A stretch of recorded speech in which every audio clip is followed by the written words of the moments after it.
Hello,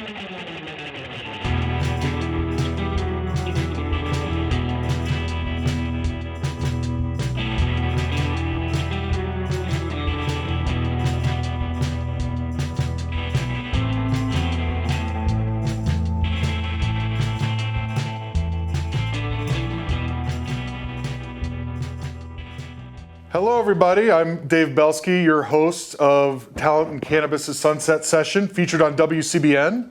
I have a fantastic guest today, Seth Yakatan, the principal from Yakatan Associates and current consulting head of corporate development for Eaze.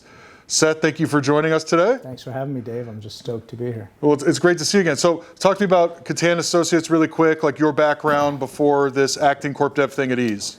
I'm really just a dumb corporate finance guy. I kind of grew up in the house of a guy who had successfully built and sold a couple of companies in biotech. So like from the time I was 13 years old, I was thrust into like doing deals. And I spent kind of 4 years as an analyst at a venture fund, and I spent kind of 10 years doing investing money on behalf of a bank for a private equity sponsor calling group. And I went and joined my dad in 2001 and really focused on human therapeutics and biotech, therapeutics, diagnostics, devices, and research products. I did a bunch of companies there. And about 2012, a group of investors approached me and effectively said, we want to do a company like GW Pharma and take it public. So I stopped what I was doing. I founded a company with them. I spent 6 weeks in Israel. I met Meshulam. I licensed 3 compounds from Hebrew University. I raised that company $40 million and took it public, and it's kind of a good trade. And that's how I got into cannabis. So I really started kind of from a pharmaceutical drug delivery, understanding, the biology of the plant perspective, and it just kind of merged into a lot of companies with a lot of money and not really knowing what to do, and me having kind of a fundamental deal skill set. It just kind of moved. Well, I mean, Israel is the headquarters of R&D for the plant. Historically, and for the last several years, Canada has been the headquarters of the financial markets, and California is the headquarters of the industry. Because of my background, kind of institutional investors in venture and hedge and public markets, if they were going to make a therapeutics investment or a synthetics scale investment in cannabis, would call me. So somehow people started calling me about Eaze. And I started meeting Nick, and I kind of said, why aren't you doing this? And why aren't you doing that? And you have such this outside you have this amazing company, but you're not making any moves. And it just kind of turned into me learning more about the company and getting introduced to Ro, who's the CEO, third, fourth quarter of last year, as Eaze was not doing great. And they said, do you think I can help? And I said, yeah, maybe I can take out, the garbage or something. They hired me, and I've been there ever since. And since then, the company raised $40 million, and it has amazing investors, has benefited, at some level from being built for delivery, given what's gone on in the world in the last couple of months. And there's 4 or 5 investors in Eaze who have aggregate net worths, that exceed double-digit billions, and they're bigger than most funds, and they've supported the company and continue to support the company. So I just got in and was able to, help at a time when they needed help, and it's been a good situation. Yeah, and with everything going on in California cannabis and, the public markets as it relates to Canada, and obviously Eaze's own strategic pivot from being an ancillary play to now being the largest employer in the state for cannabis, right? Over 1,000 employees that work at Eaze now. And how has Eaze been able to have a narrative and a story that said, even though we have raised a lot of money before, this is a great value opportunity for you to get in and deploy more capital as an investor? I would say that really comes down to Ro and the conviction that he had, and his determination and his leadership to pivot the company with great investors around the table, with the benefit of not having any debt, and in hindsight with what looks like a series of brilliant decisions that were really just in-time battlefield, which way do we go calls, right? And I think it's really been that. And the reason that I think I add value to places is that I have the ability to show up and tell you what people don't want. Like, hey, that's an ugly T-shirt, right? Like people aren't going to walk into a boardroom and say, here's all the things that are wrong with you. And Eaze, I think during, from that run of 16 to mid 20 was either greatly loved or greatly hated, right? And there was a lot of reasons not to like the company. Roe kind of came in, coagulated that C-suite, said, we're going to go touch the plant, sold that to the board, drove, dynamic margin improvement across that, allowed Eaze to clean up a lot of the payment issues that were in the ecosystem. Right.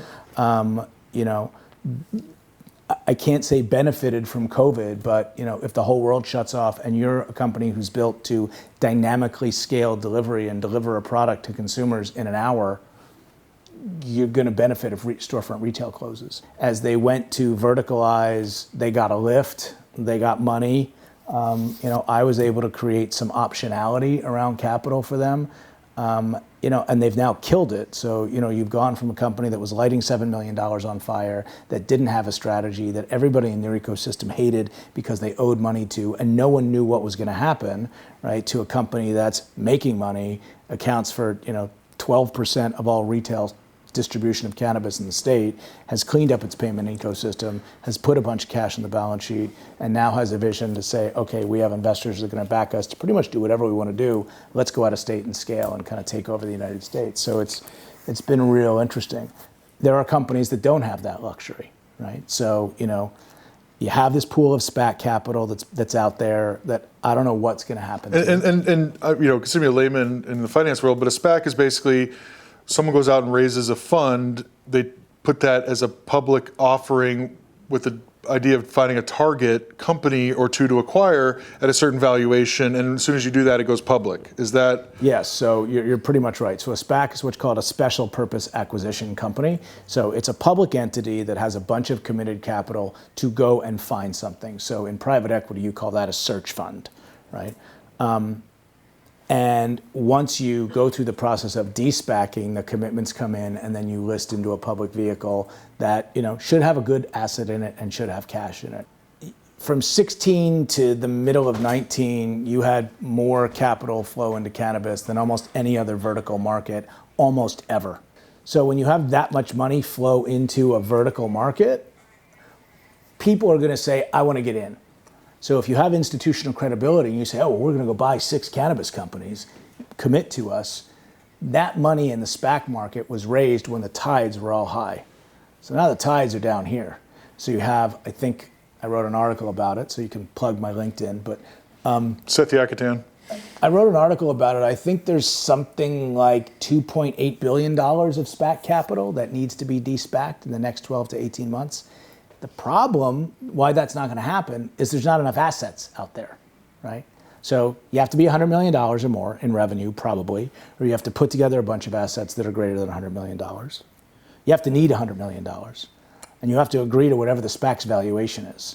So the reason that you're not seeing a plethora of de-SPACing, the reason that the Stable Road SPAC announced that it's going to pivot into space, is because there aren't enough assets out there. You did an interview with the Glass House guys. Yeah. Okay, that's a viable SPAC target. If you're Glass House, do you need $100 million? Probably not. Do you want to get crammed down on the SPAC valuation? Probably not. Do you need to be public? Not at the moment. Yeah. So the thesis around the SPACs when they were raised, the market has kind of, moved from where it's at. The other thing that you have is you have a lot of convertible debt that was raised at large, conversion values, and that's all coming due, or some of it's coming due. Right. You saw in the for public companies as well as large private ones, even in California, where $100 million raises and with valuations you can't defend, and it's happened across the industry over the past year. And you have some people that are going through it, and I'm not sure everybody's going to survive. So then you also have kind of this Canadian capital market implosion, which has happened in Canada like 5 times over the last 2 decades. Or right? like mining, tech, China, cannabis, right? So, excuse me. I think relative to raising capital, optionality is more limited. On the other side, you had like 20 or 25 cannabis funds get stood up. I'm not impugning any of them, but most of them were not, significant asset managers or capital managers before they got into cannabis. And unless they've had excessive wins, most of their portfolio has got to be hemorrhaging. Where I'm going is that, I don't know of too many people in cannabis that are raising that second fund or the third fund and are ready to deploy it. So, if they are ready to deploy it, they're deploying it back into stuff that they've already invested in. Sure. Too. So. So outside of the SPACs showing up, what other new kind of financing options are out there for U.S. plant-touching cannabis companies in 2020? You're seeing a pretty active market occur in debt. You're seeing a pretty active market occur in that vertical and really sale-leasebacks of transactions. Sure. So the Subversive SPAC just de-SPACed. It's really a REIT. And I think that they've done 6 or 7 deals that are sale-leaseback facilities based. So you're seeing that show up. You have a whole market in the LeafLink vertical, and I'll just call them the leader, full commercial. They've been a great partner for Eaze. But you now have... supply chain factoring and... Yep, so you have Bespoke. Yep. You have a couple guys out of New York who are, it's credit card money, but you're having supply chain factoring come up. There's a very major producer, vertically integrated in California, that has just successfully restructured a fairly large debt transaction there, which was for me kind of a harbinger of what was going to come. I wasn't super optimistic that was going to end nicely. You can't share the name. I don't know if they've announced it publicly, No so I don't want to, in case I mess that up. But it's good if one of them is able to restructure a sizable, conversion debt note, and means other ones might have the ability to do it too. Well, why were they able to do it? What was in their balance sheets or their assets? There's certain index part of the vertical they were. In your point, there's 3 or 4 more that I know are coming down, so it gives me hope that they're not going to get crushed. On that specific deal, I think it was you had 3 classes of investors, and you didn't really have alignment across the classes of investors. So, if A did something, it really hurt B and C, and, take that forward. I think the major leaders of that company were able to go amongst the camps and get all camps to agree that everyone taking a little bit off of the table instead of one group going nuclear was going to be the best thing long term, and they got it done. So that's great. And obviously you mentioned something about Eaze a second ago.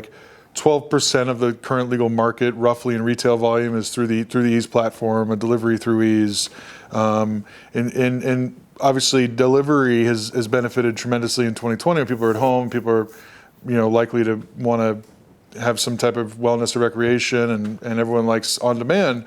How is the traditional retail adopting to COVID, and is it, if you haven't pivoted to delivery and you're a mom and pop retail, first of all, can you even pivot to delivery if you don't have the technology infrastructure to support you?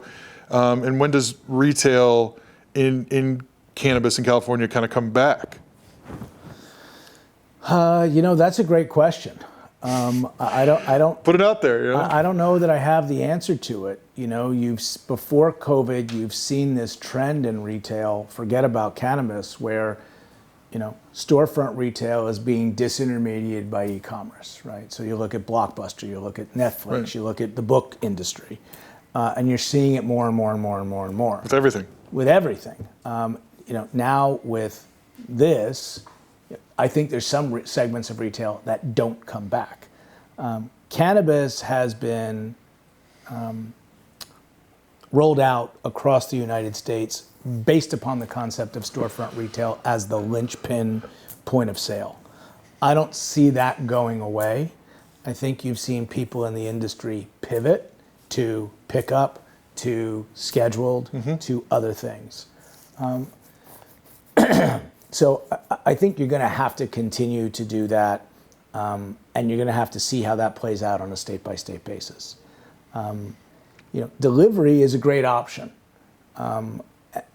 If you have 1 dispensary, or if you have 2 dispensaries, and you're doing, on a great day at storefront retail, 200 plus calls or covers, right? And you got a car and you got an employee who can go make 15 deliveries, that's a pretty easy business. So pretty much anybody who has a delivery license can do delivery like that. What Eaze has done, though, is Eaze has figured out how to do dynamic delivery at scale. And it's really hard, right? Because if you look at delivery, first you have to say, is the market big enough? Second, you have to say, how many can I do? Third, you have to say, how do I predict consumer demand? And fourth, you then have to say, how many cars do I have to have on the road to be able to predict that to consumer demand and deliver whatever you order now in less than an hour? Because considering really it's $3,000 case limit, like every car can only have $3,000 worth of wholesale product value in the car. Yeah, it's really hard. Yeah, and then to do it profitably. So I think, depending upon how COVID plays, I think you will have to see a return to retail in cannabis broadly across the states that it's legal in. Yeah. And I think if you're thinking about how you continue to grow, that delivery has got to be part of your go-to-market strategy. So. And what others, you mentioned out of state as the next pivot, what other states allow for delivery of cannabis? Do most of them do if they have recreation or adult use? Or? Depends on the state. It seems like Michigan and Colorado and Florida and Massachusetts are places where delivery conceptually is legal. I think you'll see New Jersey kind of come online to that, and Utah come online. And Nevada too, right? Nevada, it's possible, except you can't do anything on the Strip. So I think everyone's kind of like, well, if I'm going to Nevada, I'm going there for the tourist income anyway, because otherwise it's not big enough. Yeah. So I think those 4 states are ones where you'll see delivery happen. And potentially happen at scale. And of those, at Eaze, we're looking at going hardest into Michigan. And do you find like your own plant touching assets there and deploy your technology? Do you find a partner who was already vertical there that would like a proven, third party from out of state to come in and run a profitable dynamic delivery business? The latter. And here's why. I think Eaze has downregulated its hubris and arrogance relative to the brand enough to say, we're not going to go to Detroit and put up 30 billboards and people are just going to buy order Eaze, right? You need to have demand. And in most of those other states, what you have, in Michigan, we're seeing it, 10 or 12 really good operators that have really established brands, that have ubiquitous footprint, that are vertically integrated. And if there's a way for us to partner with them, that's probably, the preferred strategy. We're looking hard at buying stuff, so I wouldn't be shocked if you hear that we're going and buying things. But for now, I think it's continue to find the right partners in certain places and expand the model out. Good. Well, I appreciate you stopping by today. We've got a beautiful sunset behind us. It's all gone, but thank you guys for tuning in. Have a great day. Thanks.